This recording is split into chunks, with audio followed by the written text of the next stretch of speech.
everyone. So I welcome you to module 19 of the NPTEL course of UN SDGs. In this module we are covering SDG 11, that is sustainable cities and communities.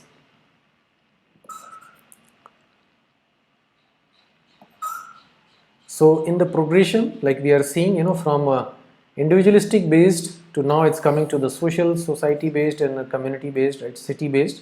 Okay, so we have reached to this milestone, that is 11th. So let's see some facts and figures. 9 in 10 people living in urban areas worldwide were breathing air that did not meet the World Health Organization's air quality guidelines. So World Health Organization's air quality index, AQI, okay, and 9 out of 10 people, that means 90% people living in urban areas, right? So worldwide, so this is a global like a situation right now what we are seeing. So 90% of the world's urban population is not breathing the air recommended by the air quality index recommended by WHO. So that the air what we are breathing is above like a minimum like a standard. So it's in either yellow zone or maybe in a red zone or maybe like a even like a harsher like a scale, right? So that is the situation. Well, so if you see the SDG 11, it's like a name, it talks about sustainable cities and communities. Okay, so cities are by default now the entity we are going to like discuss. Okay, various aspects around like cities and about cities. You see this picture is a nice beautiful picture where like a high-rise building is there, and we are seeing like these green elements, right? Well, it looks very nice, appealing, green, soothing and all that, but there is like a kind of a situation, a compulsion out of which this is needed to be addressed. So a city actually constitutes a number of things. It's a big like a living organism you can call, because it gets birth at one point of time. It like breathes, it consumes energy and other resources, then it creates like excreta also, right, in form of pollution and waste and all of those things, right? And yeah, for its sustenance it requires a lot of things, and it dependent on other like things also, like rural areas, it dependent on like water bodies, air, right, and all of that.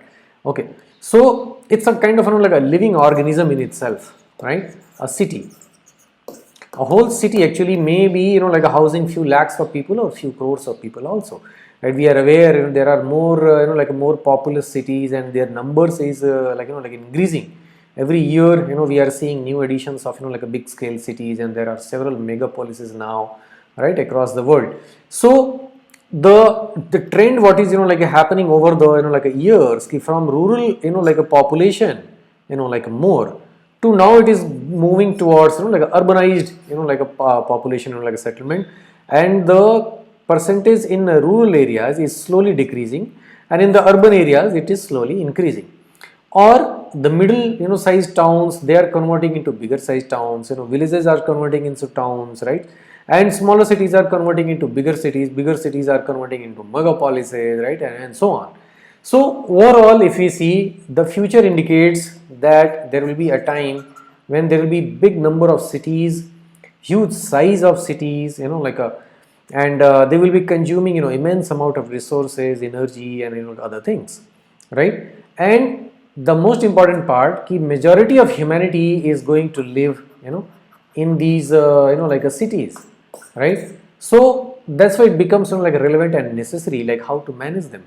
Okay, how to manage like these cities. And one of the features about this what is mentioned over here is about like AQI. This is not only one or limited to this, there are many other factors. Like the picture what you are seeing over here is because to reduce the like ambient like a temperature in this vicinity. Okay, maybe reducing the heat load of these like a building, this like the interiors, the houses, the inside, whatever the occupant spaces are, right? and maintain a good ambient, like a place, nice view, and all of those things, right? And filter out pollutants, right? Reduce noise. There are a lot of benefits.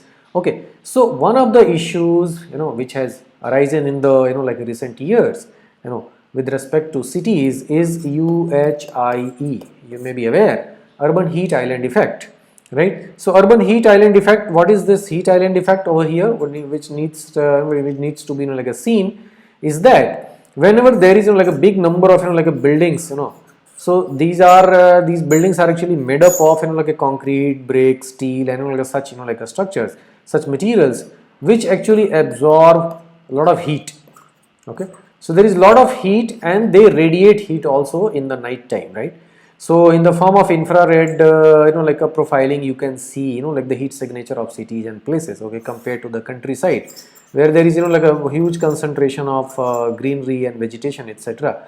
So compared to this like this rural like a place, and compared with this urban space, if we compare, right, so we will see a higher like a temperature in this like a place. This is because of like this material, and since there are a big quantity, big number of like these like buildings and such structures, okay, roads, pavements, they are all actually absorbing heat. Okay, so compared to rural actually area, the presence of greenery and green materials, softer earthen materials, is lesser. Okay, and in turn it is absorbing a lot of heat, and that is actually creating a like a heat island. So if this is the landscape, okay, and if this is the city, so you see this city's temperature, it becomes like it is radiating like a huge temperature, a big temperature, and now it itself is kind of containing a huge like a huge volume of heat and radiation and everything, right? And then for human comfort, we need to cool it down again. So it's a double like a work. First of all, by creating like so many buildings, we have increased the temperature of the city, and now to cool it down we need more energy, right? So that is the situation. It's a very paradoxical situation, what is like being done in today's like a time, and that is where like a need for sustainable cities actually comes into the picture. Okay, so well, there are many other factors. Let's see. To make cities inclusive, cities also should be inclusive, safe, resilient, and sustainable. Okay, so there are four important keywords mentioned over here in this goal.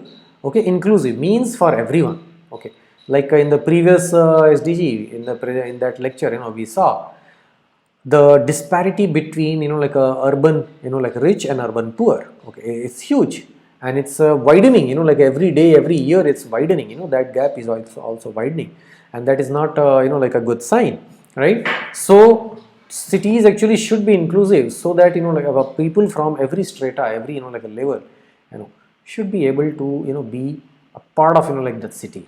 Okay, and be safe for everyone, the elderly, the ladies, the kids, resilient. Okay, in case something goes wrong, any disasters, natural, man-made occurs, okay, the city should be able to come back to its feet again, right? And sustainable, of course. So sustainable of course means like those ESE, remember those three ESE aspects.